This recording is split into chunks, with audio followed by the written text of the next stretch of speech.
شہنشاہ غزل مہدی حسن صاحب کی 25,000 سے زائد فلمی اور غیر فلمی غزلیں کہ مطلب یہ ایک بہت بڑا ریکارڈ ہے کہ جو انہوں نے اپنی زندگی میں ہمارے لیے. کمال یہ سب معیاری گانے ہیں, یعنی غیر معیاری نہیں ہیں, اس پوائنٹ کو آپ سمجھیں. اچھا بالکل, یہ جس طرح سے یہ جو آپ بات کر رہے ہیں نا, واقعی یہ سب سے قابل غور بات ہے کہ ایسا ہوتا ہے کہ چلو جی 5 چیزیں ہٹ ہیں تو 5 چیزیں فلاپ ہو گئی ہیں. بہت سارے ایسے لوگ ہیں جن کے ان کے بول بڑے گھٹیا ہیں, ہاں لیرکس اچھے نہیں ہیں, میوزک اچھا نہیں ہے.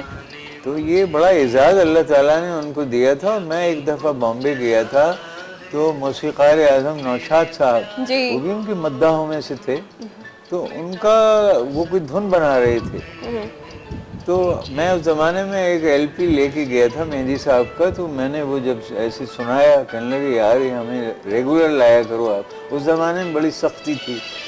تو جب انہوں نے ان کی مرکیاں سنی نا, کہنے لگے میں اس سے ملتی جلتی دھن بناؤں گا یہاں پر, کیونکہ یہ کمال کی مرکیاں ہیں. تو مرکیوں کے تو وہ بادشاہ تھے. اور یہ کہ دلیپ صاحب جب بھی یہ اچھا مرکیاں آپ یہی کہہ رہے ہیں نا جو ساؤنڈز گلے کی آواز میں کر کے بتاتا جی.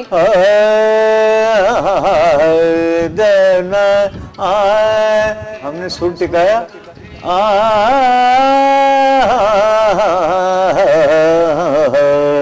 مجھے تم نظر سے گرا تو رہے ہو, مجھے تم کبھی کبھی بھی ایک لفظ کبھی, یہ جو آپ سمجھدار ہیں اور سمجھ گئی ہیں, تو اس میں جو وہ چھوٹے چھوٹے پیسز یوں لگتا ہے جیسے کسی چیز کا پورا انالیسس کیا گیا ہے. اور وہی سب سے زیادہ جو ہے نا وہ چیز, ہاں یہ مرکی ہے, لیکن کتنا مشکل کام, کتنا مشکل کام ہے. میں صحیح کہہ رہا ہوں, ہم نے I also adopted the singing of مہندی حسن. بہت سارے تو ایسے کہ جو اچھا سنی صاحب آپ تو جیسے ان کے ساتھ آپ کا ملنا جلنا بھی رہا, آپ کی قدریں رہی. اچھا جو سیکھنے والے, جو اس وقت کا ایک دور تھا کہ وہ تو ایک شخصیت بالکل جب سامنے آتی ہے تو ان میں غرور اور تکبر نام کی تو کوئی چیز ہی نہیں, کہ بہت زیادہ انکساری اور آدمی سے دھیما بولتے تھے. ایک مرتبہ آرٹس کاؤنسل میں الیکشن ہوئے تو یہ طے پایا کہ ایک کیوں نہ آرٹسٹ ایسوسی ایشن قائم کی جائے فنکاروں کی فلاح و بہبود کے لیے. تو ہم سب نے متفقہ طور پہ ان کو صدر بنایا کہ بھئی ان سے زیادہ سینئر اور قابل شخص ہے نہیں. جب وہ تقریر کے لیے آئے تو اتنی میٹھی گفتگو تھی ان کی, میں ہی کیا تمام شائقین اور شیدائیان موسیقاران اور یہ سب بڑا متاثر. ان کا بولنے میں لہجہ بہت دھیما اور بڑا میٹھا تھا. آپ کیا کبھی آپ کو اتفاق ہوا؟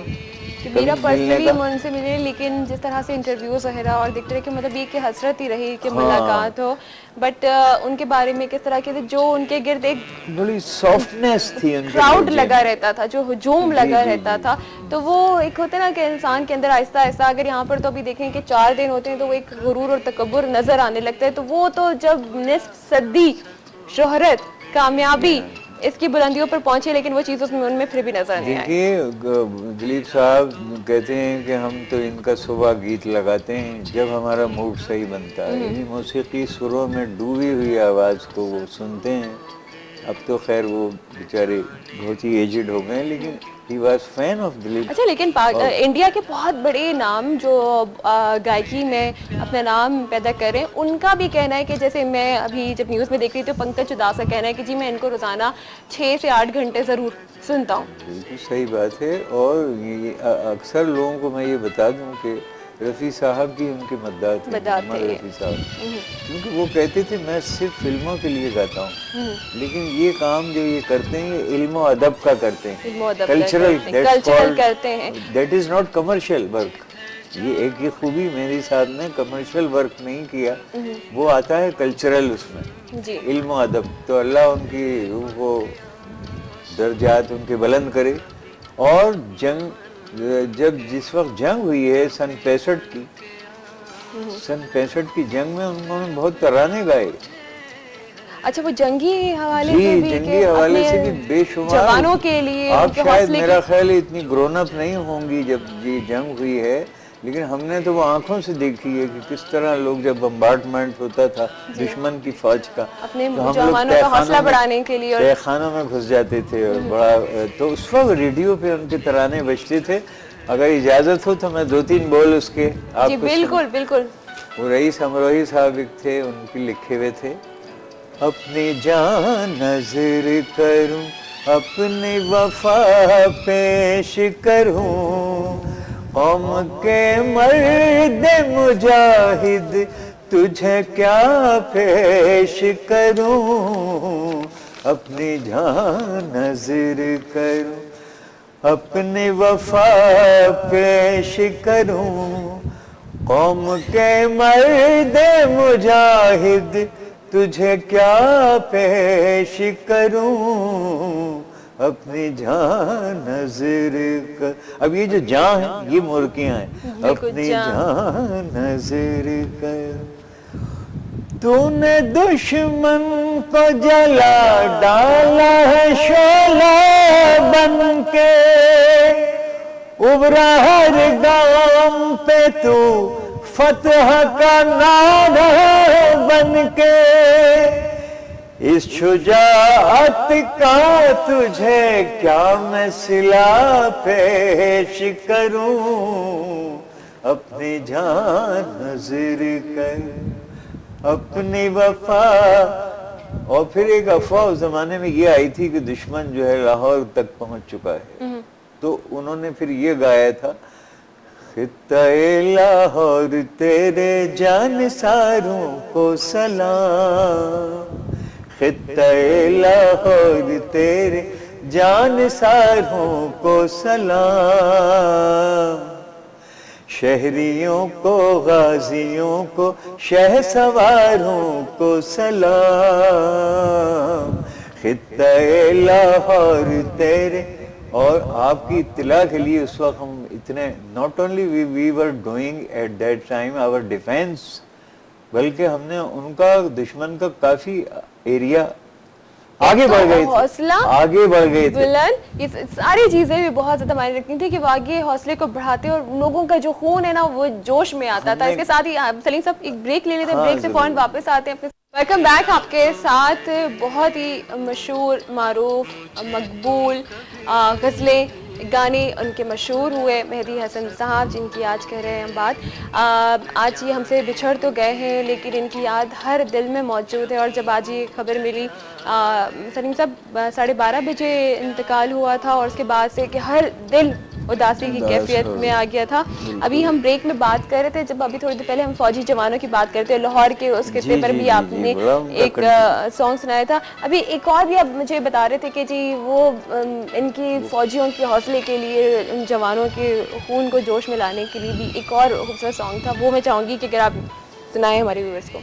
یہ تو بہت سارے ان کے قومی نغمے ہیں, اور ایک تو اکثر آپ نے ٹی وی پر بھی دیکھا ہوگا جس میں انہی پہ فلم آیا ہے, وہ جو ویل چیئر پہ وہ گاتے ہیں, ویل چیئر پہ گانا. یہ وطن تمہارا ہے, یہ وطن ہمارا ہے, یہ وطن تمہارا ہے, تم ہو پاسباں اس کے, یہ چمن تمہارا ہے, تم ہو باغباں اس کے. یعنی اس سے یہ بہت سے میں نے اسکول ایسے دیکھے کہ انہوں نے اپنا سلوگن بنا لیا اس طرح. بالکل بچوں نے, مجھے کم عمر بچوں نے کہا کہ اس سے ہم میں ایک اسپرٹ پیدا ہوئی ہے علم و ہنر حاصل کرنے کی. تو اللہ نے ان کی آواز میں وہ تاثیر دی تھی کہ فوجی کیا, شاعر کیا, عوام کیا, سب کو ایک حوصلہ تھا. اور آج ہم کچھ اس طرح سے محسوس کر رہے ہیں جیسے ہم یتیم ہو گئے ہیں. بالکل میری فیلنگ تو یہی ہے. موسیقی کا جب ایک نام, اور آواز ایک سہارا دیتی تھی ہر قسم کا.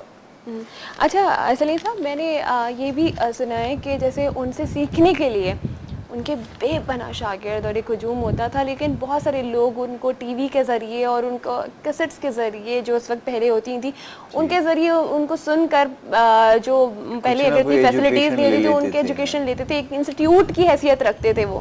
انسٹیٹیوٹ کیا یونیورسٹی کہہ لیجیے، یونیورسٹی کہہ لیں بالکل. اور یہ کہ کیونکہ ایسے شخص کو تو سر کھجانے کی بھی فرصت نہیں ہوتی. He was very busy in his life. صرف جہاں تک میری نالج ہے کہ انہوں نے سن 99 سے چھوڑا ہے گانا جب ان پر یہ اٹیک ہوا ہے فالج کا.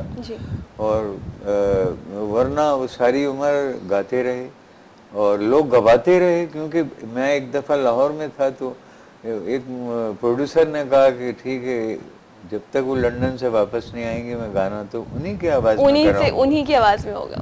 تو یہ ان کی جگہ کوئی ریپلیسمنٹ ان کا ہے نہیں. He was unique, he was all in all, he was one and only one.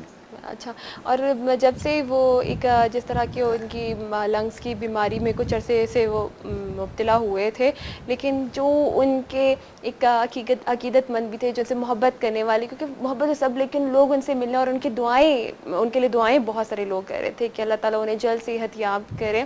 لیکن اس وقت بھی وہ بالکل ایک ایسے انسان کے روپ میں کوئی شکوہ، کوئی شکایتیں، کوئی گلے، کوئی سی چیزیں سامنے نہیں آئی. آپ یقین نہیں کریں گی، بہت سے لوگ رسماً کہہ دیتے ہیں. میں نے ان کی صحبت بہت اٹھائی ہے.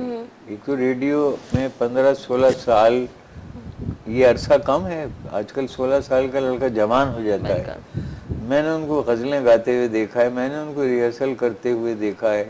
پنڈت غلام حیدر پنڈت جی جو تھے، ان کے بھائی جو میں نے جن کا ذکر ابتدا میں کیا، صاحب علم تھے اور اتنے بڑے عالم تھے. ایسے ایسے راگ وہ جانتے تھے جو شاید عام سنگر نہیں جانتا. تو ان سے بھی میں نے تھوڑا سا فیض اٹھایا. اور میں کہتا ہوں ایک اسٹیچو، وہ ایک ایسا ہیولت ہے مہدی صاحب کہ جن کو لوگ صرف دیکھ کر ہی خوش ہو جائے تھے. ان کا فن تو اپنی جگہ تھا. بالکل ان کے فن کی بات ہو رہی ہے. ایک اور خوبصورت غزل کی طرف ہم آپ کو لے کر چلتے ہیں. اس غزل کو سنیے اور ہمیشہ ہمارے دل میں ان کی یاد تازہ رہے گی. تو آئیں اس طرف چلتے ہیں. جی ہمارے ساتھ اس وقت لائن پر واجد جواد بھی موجود ہیں، ان سے ہم بات کرتے ہیں. السلام علیکم. جی السلام علیکم. وعلیکم السلام. واجد، آج موسیقی کی دنیا کی ایک بہت بڑی آواز ہم سے جدا ہو گئی، کیا کہنا چاہیں گے آپ؟ ہاں بس اللہ ان کی مغفرت کرے.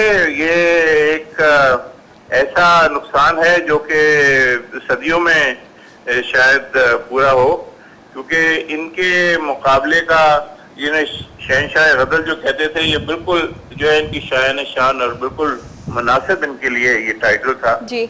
اور جس انداز سے انہوں نے غزل کی گائکی میں جتنی مہارت تھی اور جس خوبصورتی کے ساتھ اور جس لے میں جو ان کا انداز تھا، وہ ابھی تک تو کسی کو نصیب نہیں ہوا اس تو بات میں. بالکل صحیح کہہ رہے ہیں. اور ابھی دور دور تک اس کے کوئی آثار بھی نظر نہیں آ رہے. کوئی ان کی جگہ لے سکے. گیپ تھا لیکن اس دوران بھی یہ بھر نہ سکا. جی. اور بہرحال ان کی یادیں تو ہمیشہ رہیں گی. اب تو کم از کم ٹیکنالوجی کی وجہ سے ہمیں ایڈوانٹیج ہے کہ ان کی ریکارڈنگز اور ان کی ویڈیوز آڈیو سب دیکھ سکتے ہیں. بالکل. تو یہ ان کا نام ہمیشہ ہمیشہ کے لیے جو ہے تابندہ رہے گا. اور جو ہے یہ کبھی بھی نہیں ان کو فراموش کیا جا سکے. تھینک یو سو مچ واجد صاحب. اپنا خیال رکھیے گا. ہمارے ساتھ رہنے کے لیے بات واجد کی کہ ایک خلا جو ایک جتنے آپ نے کہا کہ 92 سے وہ نہیں کرتا 99 سے اس وقت میں بھی کوئی ان کی جگہ اس وقت بھی نہیں آ سکا، کوئی اتنا ٹائم بھی فل نہیں کر سکا.